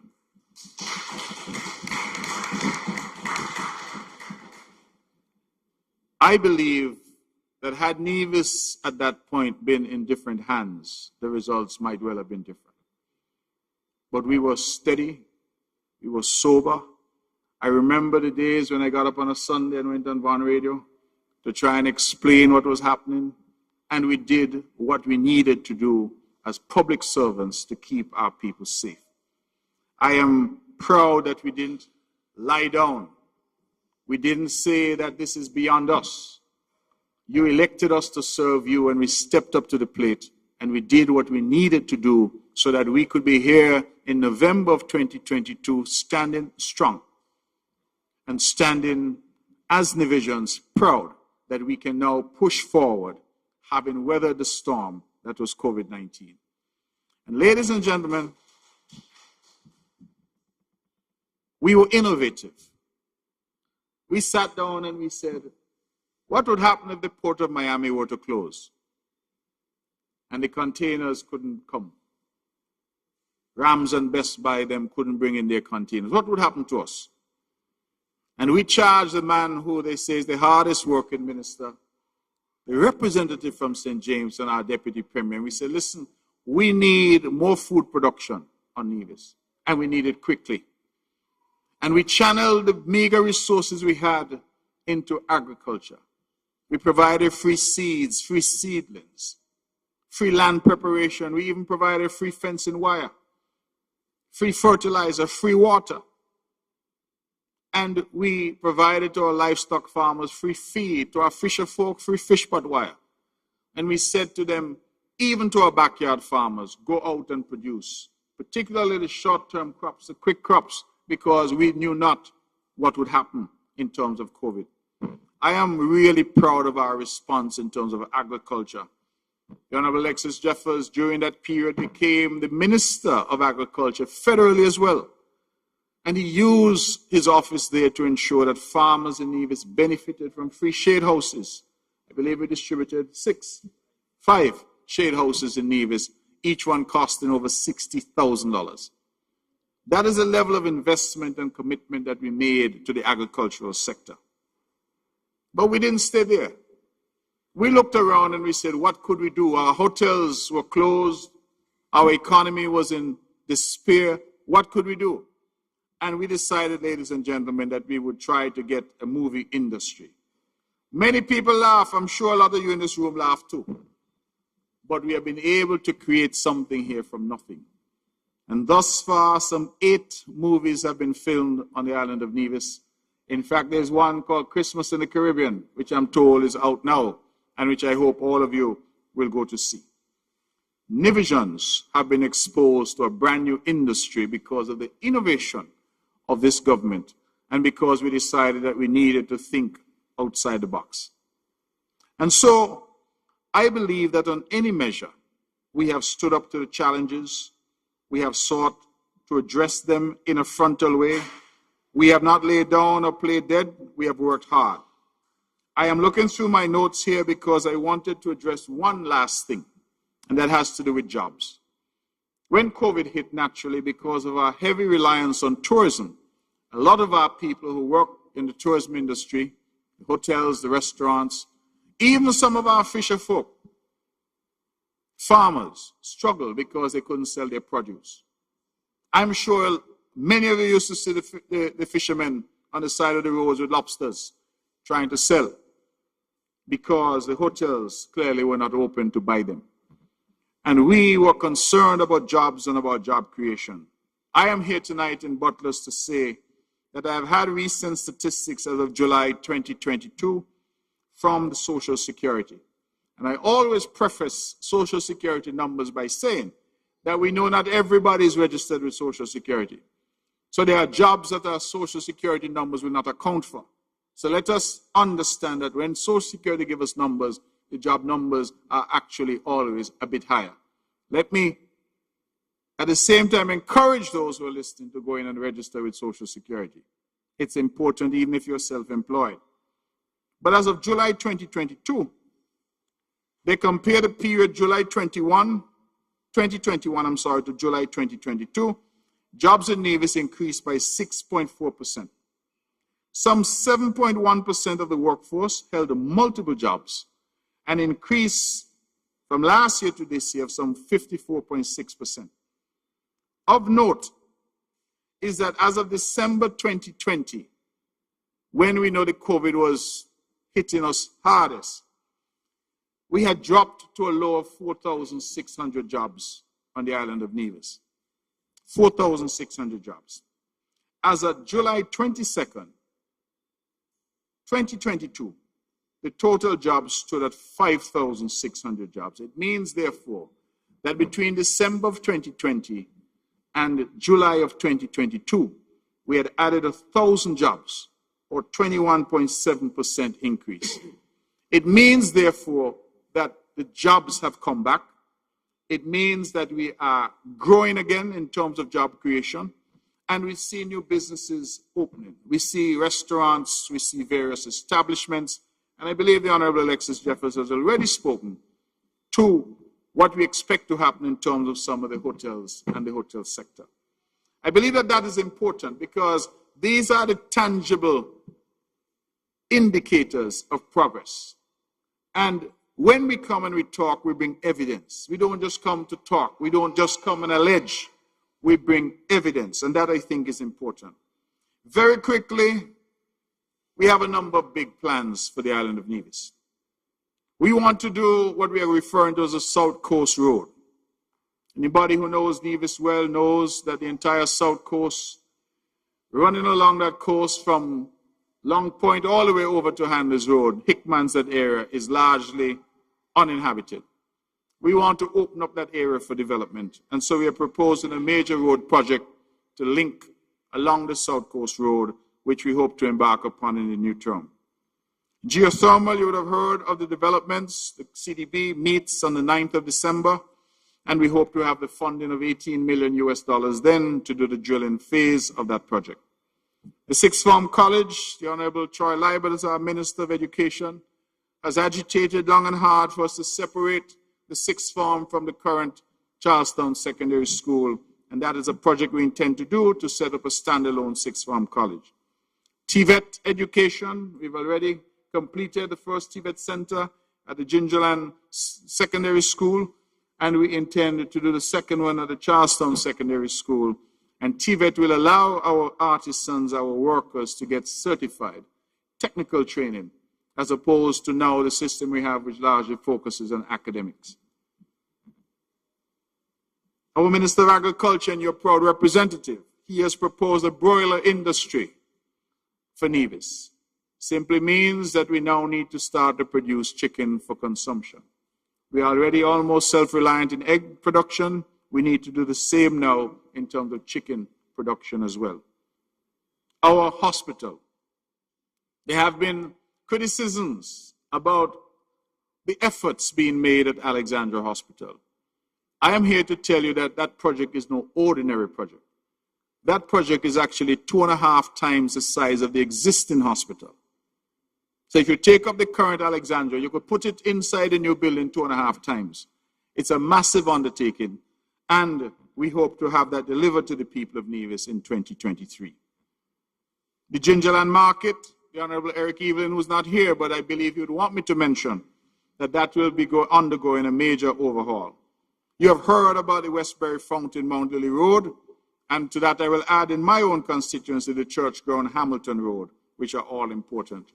We have plans for the airport and the seaport that you will hear from us more as we go along. And of course, the development of the second phase of Pinnis Park, that has already been started. And I want to thank again publicly the government and people of the Republic of China, Taiwan. We've already received the first $1.2 million to advance that. Minister Jeffers didn't mention it, a representative for this area, but he has already started to work on the water taxi reception facility there at Wally. And interestingly enough, that water taxi, I have some numbers. Please, let me give you the numbers because I think that that is important. Again, I like to come with the statistics. In 2019, the water taxi pier service had some 66,839 movements of passengers. In 2020, during COVID, we had 25,809 movements. In 2021, 85,824 movements. And thus far in 2022, 132,011 persons have traversed that water taxi pier. Anybody who tells you that is not a significant investment, bearing in mind that the entire water taxi sector is owned and operated by Nevisians. Significant investment in them. I will end by simply pointing out that we've had, and mention was made of it here, but we've had a very strong recommendation from the public, certainly from some single mothers, that the government needs to get into the daycare business. It's done on St. Kitts, it's not done over here. And so this is something that we propose to look at as well in the new term. I will leave it there, ladies and gentlemen. I have a lot of information, but I know I can't speak all night. And so we look forward to your questions and to your engagement. Thank you for having us. Thank you, Butlers. Thank you, St. James.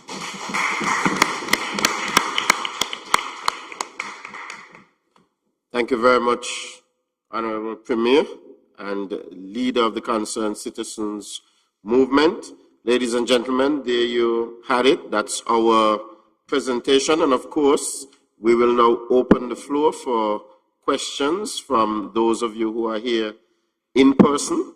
And of course, we will take some questions from the live stream from YouTube and also from Facebook. We have some questions that have already come in via those media, but of course, I would want to give an opportunity for persons here. If there's any brave soul who has a question, I see a lot of you here from the Butlers area who might have some questions or concerns, and we would be quite happy to take those questions. So the floor is now open.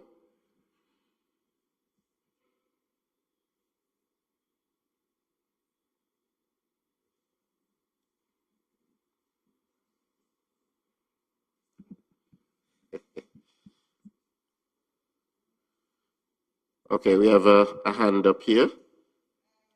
Hold on a second, we'll get the microphone to you.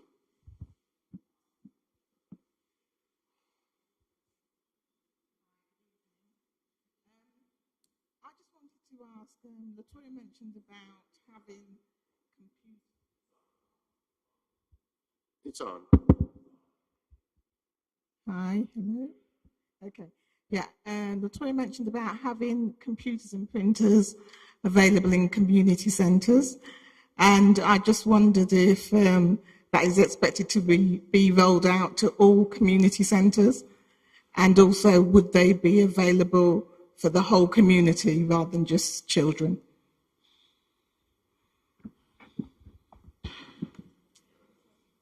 Short answer is yes. Perfect, thank you. And I just had one more question. Eden Brown Phase 2, I just wondered when the plans are to put the infrastructure in. No, that's over there. Yes. Well, obviously, part of our mandate is to provide infrastructure for persons who have bought lands. And well, it is the law. And of course, we are familiar with the area you're talking about. And we did some clearing there some time ago in preparation to put the infrastructure in. Obviously, it hasn't been done yet, but I'll make the commitment that we'll be early next year. We'll pay some attention to that and get you. I know you have a piece there. You want to get going, so we'll. Even if we have to make sure that your area is taken care of so that you can get going, we'll do that. Yeah. Thank you very much. Okay, thank you very much for your questions. Do we have any other question from the audience? Okay, we have a question in the back. My question is, you all sounded good up there, really. My question is, over the past years, we have had a number of youngsters who made it to the West Indies team and they represented us well. And even when the West Indies play in Australia and places like New Zealand, down here and that, our name are called. When are we going to be getting a CPL match in Nevis? It is burdensome to go to St. Kitts all the time. And they say it is St. Kitts Nevis Patriot. So if we fix a park, I am sure we will be able to see those matches too. And to put a little more beef on everything, we are a talented people when it comes to sports. And we are just about 15,000 strong. And if you can count the number of people we have represent the West Indies and the B team for the West Indies, I'm sure it is more than our 10 fingers and 10 toes. Yet we don't have a good park. When are we going to turn into a park so that we can make some CPL money too? That's my question. Okay, well, thank you very much for the question. And it's something that comes up all the time. Nevis does have a proud tradition of cricket in particular. And naturally, there is always the urge from persons to have that investment made. We are a government that is seeking to do the best we can with the resources that we have. And I hear you talk about CPL money, but CPL happens once a year. So we sometimes have to assess when we say that we want to spend money, and the question is, where do we put that money to get most bang for our buck? No. We have had the Honorable, I refer to him as Honorable, forgive me, Michael Perkins, who's an engineer, has been charged with looking at the ETW Park for purposes of developing that facility. But it is easier said than done because of the way it's located. So, for example, the plan that they have come up with on the ETW Park would require us to acquire some of the superfoods, I'm saying superfoods, what is it now? Best Buy property, and it would require us to take up most of the villa grounds on the other side. That is a school ground for CSS. We then have the additional problem at that location in terms of parking.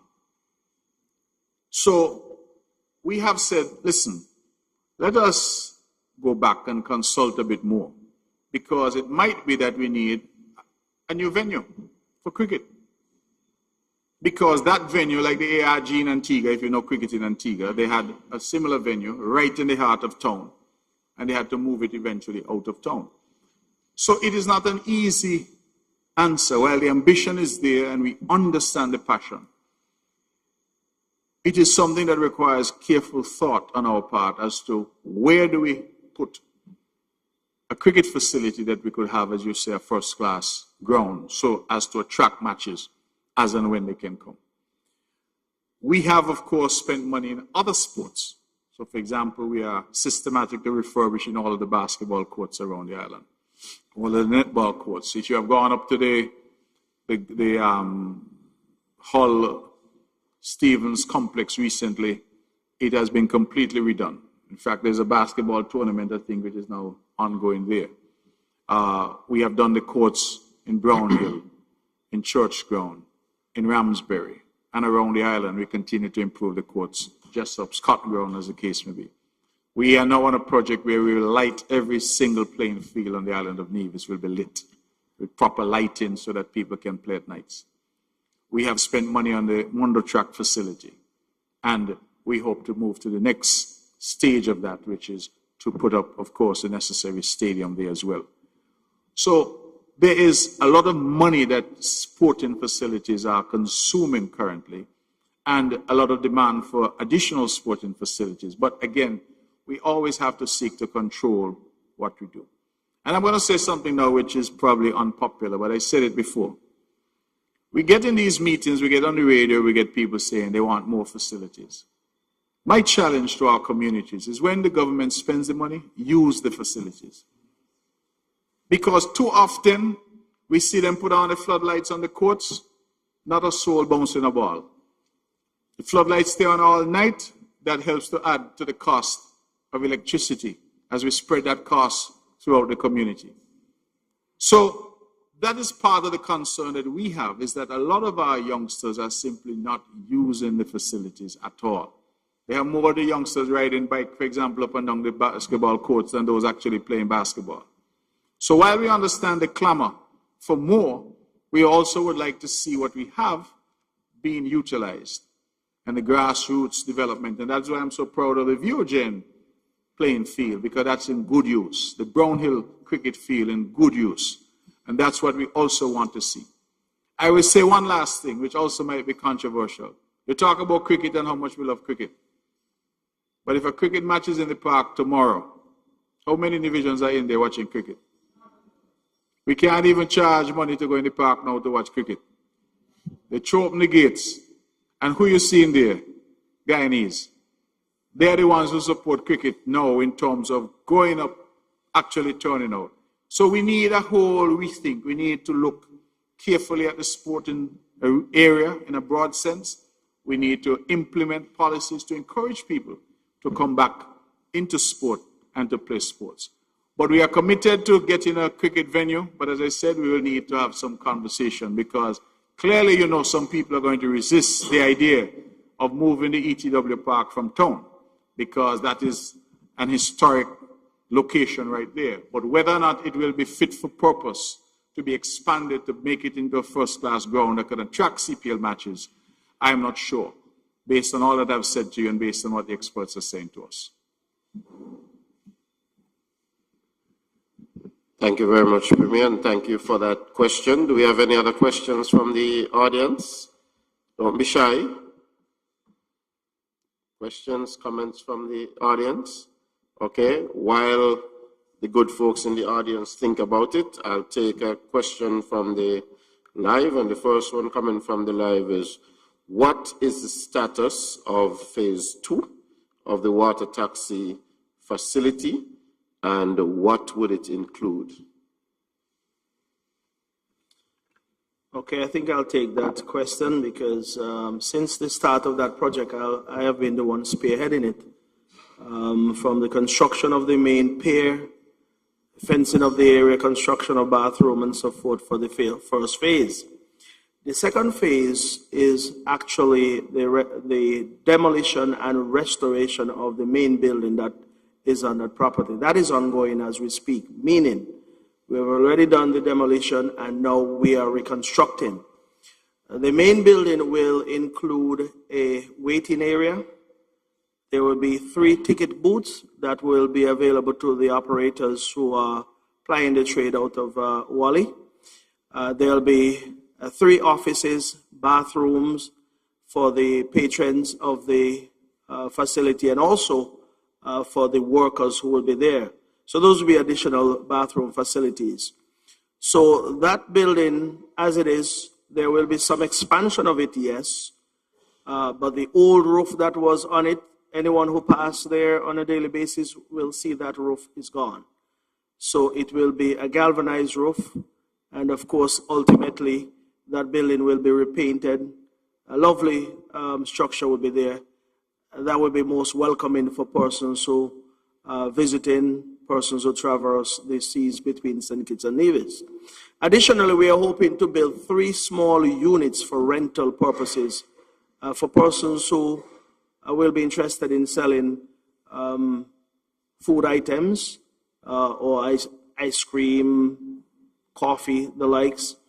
Those 3 units will be built in that space between the actual existing bathroom that is there, that is the green building on the south side of the property, and the main building. That chunk of land inside there, that's where the 3 units will be built. Those will be made available to persons who are interested in conducting some business there. So that will be the second phase. Additionally, I'll say that also, this is not a part of the phase, but I'm just imparting some more information. It is the desire of the administration to purchase just about 9.04 acres of lands in the immediate area of that facility to have some parking space available for persons who will have to leave their vehicles there and go across the St. Kitts or leave the island. So the lands that are north of the existing property, and that is between the existing property and the area where the Blues Festival was held in the past. There's a piece of land there that will be bought, and also on the opposite side of the island main road, on the mountain side, that is where those boats are, that is included in the 9.04 acres of land. So those lands, we have done some negotiations with the Yarwoods. It will cost us just about 1.9 million EC dollars for those 9.04 acres of lands. And I say EC dollars because I think we have gotten what I would consider to be a good price for those lands. So that area will be made available for parking. And we are hoping to get that particular agreement signed, sealed, delivered, and everything in short order. So that is moving ahead beyond the actual property that the building is on, and the perimeter. We're hoping to also do some work through the contractor we have who is doing the island main road, sorry, paving from Cliff Dwellers up to Newcastle.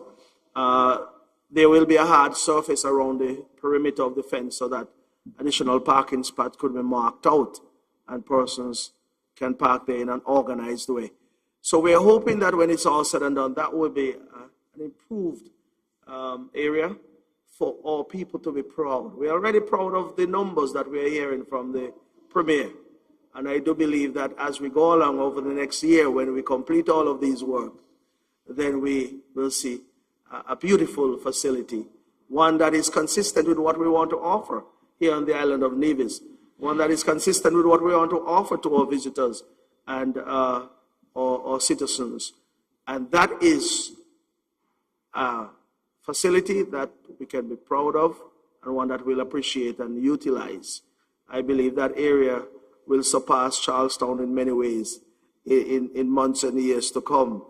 But we still want people to use Charlestown because the facility is not going anywhere. It's still going to be there. But this particular facility has brought about a newfound way of transport and a newfound way of doing business and a new way for our people to move inter-island and beyond. So that in a nutshell is what is expected there. But the building is currently being renovated, and behind those wooden barriers, there are a lot of things happening behind there, and when they come down, then it would be a sight to behold. Thank you very much for that. Do you have anybody in the live audience who has a question? Okay. Let's stick to the Facebook Live then. The housing development, I think this one refers to the housing development in the Maddens area. The beautiful housing development needs a signature, needs a signage at the entrance. What are your plans for this? Well, I don't think that need any planning. Signs are needed and signs will be erected, meaning we have asked a particular individual to come up with a design. It's not just erecting a sign on a pole, but something that is catchy, something that is attractive. And most of us who would have traveled abroad would see some of these housing development, not necessarily affordable income housing development, but housing development in general with these wonderful signage at the entrance of those housing developments. So in short order, I make the commitment that we'll have a signage there at Cedar View. We have other housing developments like Kuhun Housing Development. All of them need some signage. It costs money though. It costs money to do so. As the Premier rightfully said, there are times when you have money, yes, but you have to prioritize, and sometimes you have to repurpose your funds to do other things that are indeed pressing at the time. So at some point we'll have those housing developments clearly marked. In the meantime though, it doesn't diminish what goes on within those housing development. I want to say people are proud of their housing development, whether there's a sign or not. And I want to encourage them to continue to take care of their surroundings, plant flowers, plant fruit trees, do what is necessary to keep their surrounding and their environment, aesthetically pleasing. So outside of the signage, there are good things happening within this development, but the signs will come.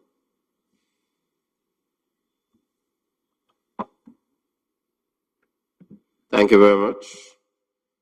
The next question. Recently, there was a document making the rounds on social media, supposedly from the Evangelical Association. Could you shed some light on this document? Well, I will take that. There was a letter written to me as Premier and signed by Reverend Ron Daniel and Reverend Cicely Brown on behalf of the Evangelical Association. I think the Nevisians would know that we have two groups, the Christian Council and the Evangelical Association. So they came on behalf of the Evangelical Association and indicated that Advent, which is a holy time of year, starts on November 27th and runs up to, I believe, Christmas Eve, and that they wanted an assurance that there would be no election during that time because of the holy nature of that period of time. I should say that I welcome, as Premier of Nevis, interactions with the church. The church is an important institution here on the island. But I confess that the tone of the letter was a little unfortunate, because in the letter they indicated that if I were to call an election in December, they would not stand idly by. And I wasn't so sure what they meant by that, because I didn't think it was, just as it would be out of order for me to seek to threaten the church, I think it is out of order for the church to seek to threaten the government. It is within the purview, as a matter of law, of the Premier of Nevis to call an election at any point that he feels to call an election. Those are the rules, and that is the law. And as I said, while I welcome interactions with the church, I thought the letter was a little combative when it didn't need to be. Notwithstanding that, I have responded to the letter, and I've indicated to the church that the election will come when it will come. And we just have to deal with it. Because the truth is that while Advent is certainly a holy time of year, Advent, I believe, starts on the 27th of November. It ends on Christmas Eve, I think, then there's Christmas Day. Then Epiphany starts on January 6th. It runs all through February. And then Lent starts. Lent runs all through March. Then Easter starts. Easter runs all through April. So when are we going to have the election? So the question is, for me, one of respecting the church, because I will never disrespect the church, but also saying to the church that we have a constitutional responsibility to have an election so that the people of Nevis can elect the government of their choice. And so we will have to proceed with respect, but we'll have to proceed to do what we need to do to ensure that we stay within the bounds of the Constitution, because we know that the 5 years expires on the 19th of December, and then we have an additional 90 or so days, which takes us to about April as a overtime that we could have the election. But that entire period, from now until the end of April, is a holy period. And there may be some argument among Christians as to whether Advent is holier than Lent or holier than Easter. I don't know. I'm not qualified to comment, but I know it's all a holy period. So we have responded. I should say though, since the question has been posed, that I did have an element of unease and discomfort that a letter written to me by the Evangelical Association could have found its way onto Facebook and in the public domain. I want to give the public the assurance that that did not come from the Premier's office. So I'm not sure who would have leaked that letter to the public and what the intent of so doing is. But certainly, as I said, I view the church and always respect the church, respect what they do. But the church would also have to understand that the government has its role to play as well. Thank you very much for that response. And we continue with the questions. Are there any plans in the immediate future for the Vance W. International Airport? Well, I'll take that because it's in St. James, and I've had an opportunity to work along with persons who we would have engaged to give us suggestions and point us in the right direction, so to speak, when it comes to the development of that infrastructure. Indeed, a few years ago, I think it was about 3 or 4 years ago, we engaged some consultants who would have worked on the Argyle Airport in St. Vincent. That airport was opened, I believe, about 2 years ago. And we work with those consultants in terms of looking at the existing property and what we can do to get it to a point where we can accept larger aircraft. I believe that we have had some information provided to us that we can now act upon. We have been saying over the last year at least that we are very much interested in the expansion of Vance Ambry International Airport to accommodate at least additional private jets that come into these parts. When I say additional private jets, larger private jets, and also at least the American Eagle. This is the jet type of American Eagle that flies into Anguilla and into Dominica. I think they fly an Embraer 175 into those destinations, which carry somewhere around 86 to 90 passengers. We believe that if we were to get an additional, say, 1,500 feet of runway, we should be able to accommodate such aircraft type. What will have to happen, though, is that we will need to acquire additional properties around the Van Summer International Airport, and we're speaking of those properties north of the runway, that is from the restaurant that exists, the Drift restaurant, all the way up to Mount Davis Pizza Beach. You're familiar with, most of us are familiar with that tract of land, but there are multiple landowners who have properties there. We have done some valuation of the properties. We would want to start the negotiation shortly in terms of speaking to those landowners with the view of making that area a part of the Van Summer International Airport facility. What is proposed for those areas is the construction of a hangar, the construction of the infrastructure to provide jet fuel, and also parking areas for private jets. We know there's a lot of money to be made from that particular market in terms of parking, the services associated with those private jets being here. We know that most of the persons who own these jets are rich, affluent type persons. We're hoping that many more would come here and start buying property, investing in Nevis. Once they invest in Nevis, it means that the government will get some revenue, people will get work.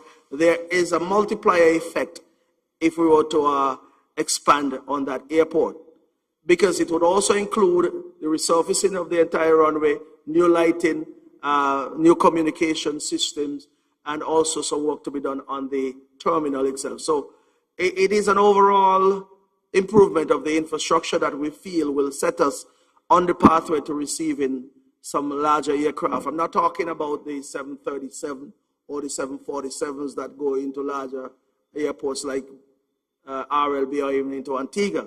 But if we were to get landed here, for example, the Embraer 175 with at least 86 or more passengers coming from Miami, it therefore means we have that connection to the mainland, even though we do so now through the private jet operation.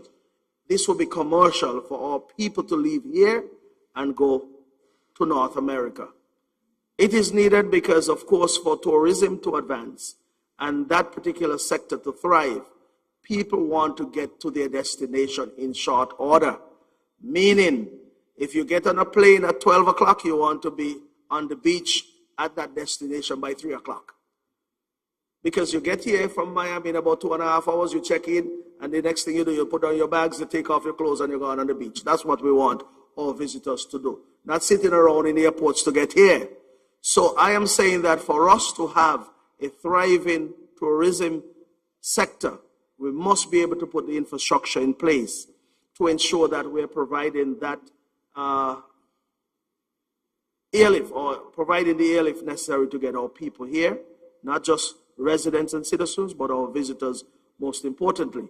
So over the next term to come, the next 5 years, we should see a vast improvement in the infrastructure there. And I will be so pleased to see the Premier go there and cut the ribbon for the opening of, this Premier I mean, cut the ribbon for the opening of that facility as well. So that is what we're looking towards. And we'll speak more about it because I'm sure there's a lot more that can be said. But the whole idea is to get an additional 1,500 feet thereabout to get into that particular plateau where we can get jet-type aircraft coming here from Miami, commercial jets, that is.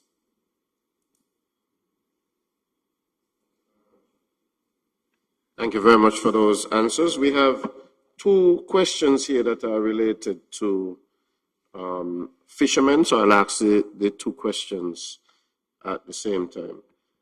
Is there any plan for some improvements to the road that leads to the Cotton Ground Bay to accommodate our fishers? That's the first one. And the second one is, what plans are there to assist fishers in upgrading their vessels, such as grants or anything? Okay, in terms of the road leading to Cotton Round fish landing site, we'll have to back check those lands and make sure that the government have authority to do such. Because I can recall sometime in the past, before this administration, some acquisition was done, no payment was made, and I believe those acquisitions are up in the air. We'll need to sort those out first before we start. We might be going to fix a road that is running through somebody's land, so we'll have to check those out first before we can move towards doing anything else. So I'll check into that, and we'll figure that out as we go. But if improvements are to be made, they can be made easily once all is in order.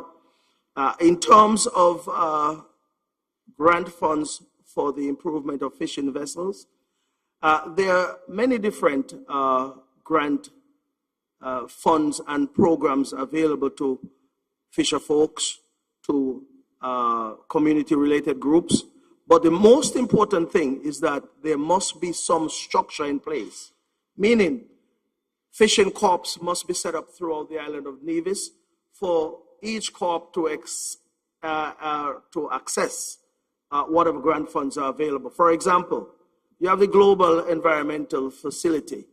They are normally there to be accessed for any grant funds that are needed to improve the environment, for sustainable development in areas that they feel are good enough to ensure that all citizens, not only in St. Kitts Nevis, but throughout the world, can access those funds in order to ensure that they're improving their lives and their livelihood. What we find in Nevis, though, is that we have asked the various fishing communities to bring themselves together into cooperatives.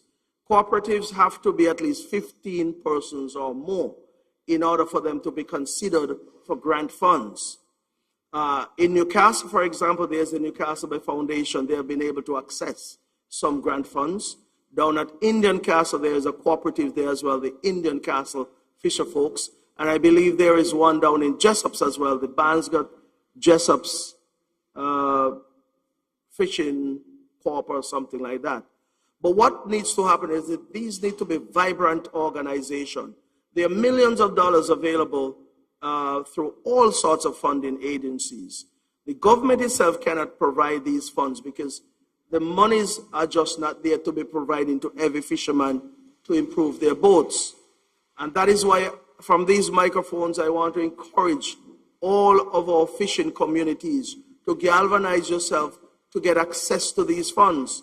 In the Windward Islands, for example, there are so many different cooperatives that exist there, and you see all sorts of investment being made in fishing, not necessarily from the government standpoint, but because they've been able to access these grant funds. Because millions of dollars are out there to be accessed. So in terms of what can be done, my first encouragement to our fisher folks, whether you're in Long Haul, whether you're in Newcastle, whether you're in Hanley's Road, whether you're in Cotton Ground, whether you're in Charlestown somewhere, is to band together as a group, come together as a cooperative, get registered, get it done in the approved way, and then you can then start writing proposals, because all of these proposals have conditions as to what areas you can access, and therefore boat repairs or even buying boats for various reasons can be done, but you have to first bring yourself together in cooperatives and access what is available out there. Thank you very much for that answer. We have a question from the audience. Could we get the mic? Ladies and gentlemen, we are at 21 minutes after the 9 o'clock hour. Our proposed finish time is just around 9:30, so we will try to take just a few more questions. Good evening. Some time ago, there was a deep interest by the government in terms of plastic, eliminating plastic or reducing the use of plastics What are the plans of the government to revive that interest, and what would those entail? And I'm speaking specifically of places like the restaurants that use to-go plastic containers, plastic cups, plastic straws, the supermarkets that use shopping bags. And in relation to that as well, are we going to revive the litter wardens to control people dropping garbage along the roadside?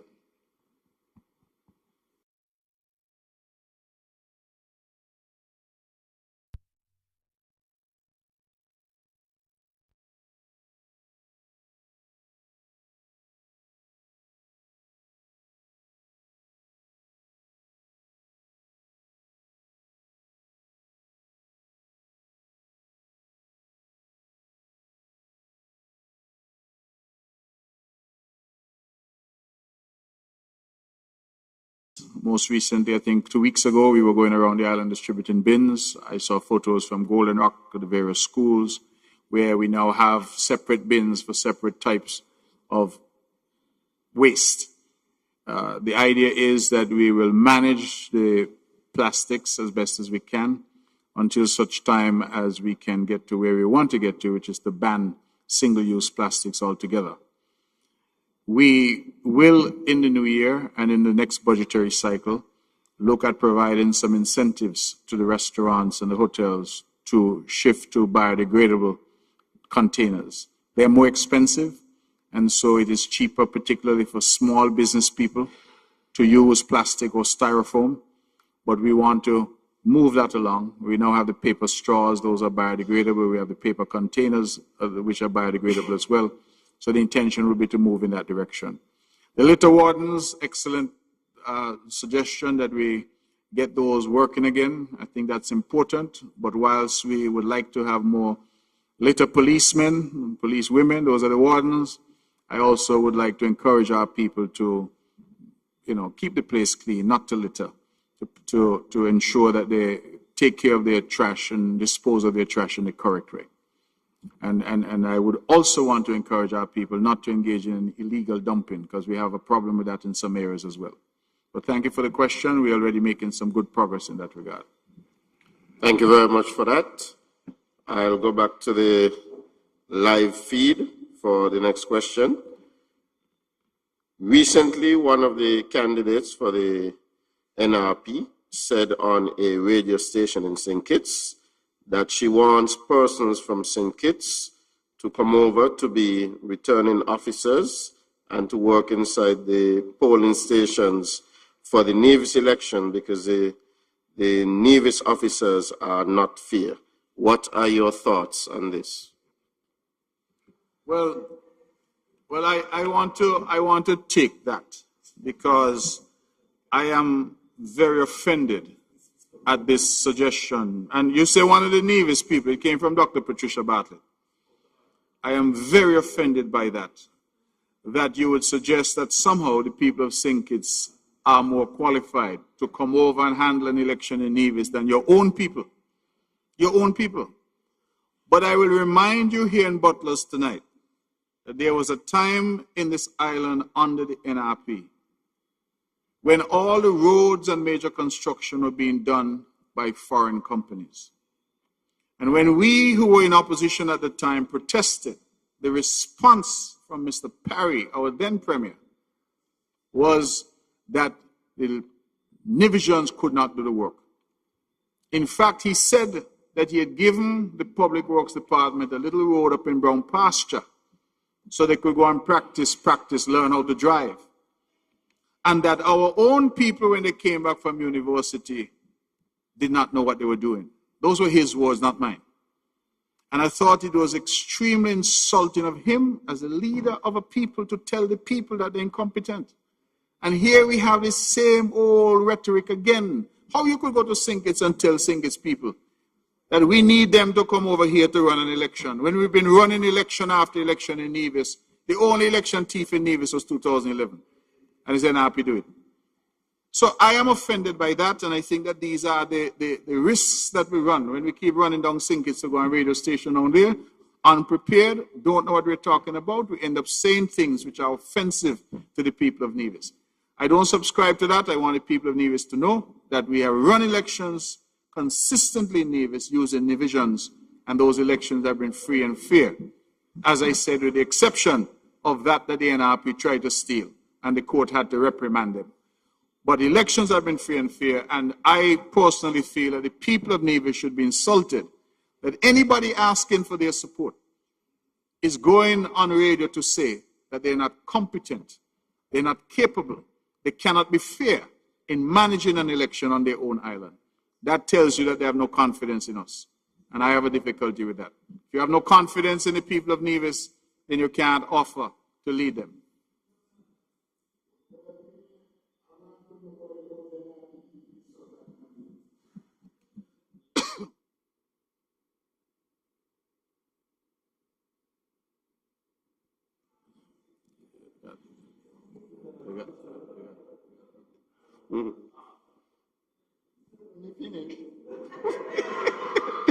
Ladies and gentlemen, I want to thank all of you for coming out, and certainly all of you who are viewing on the live. We have come to the conclusion. I would give our candidates a moment to wrap up, starting with our candidate to my immediate left, Latoya Jones. Final word. I just want to thank everyone for coming on tonight. And I do want to thank everyone for the continued support. I just want to urge all, and especially those in St. Thomas's, to stay focused and hear the plans that I have for you. And let us do the right thing and elect a representative who will get things done for you.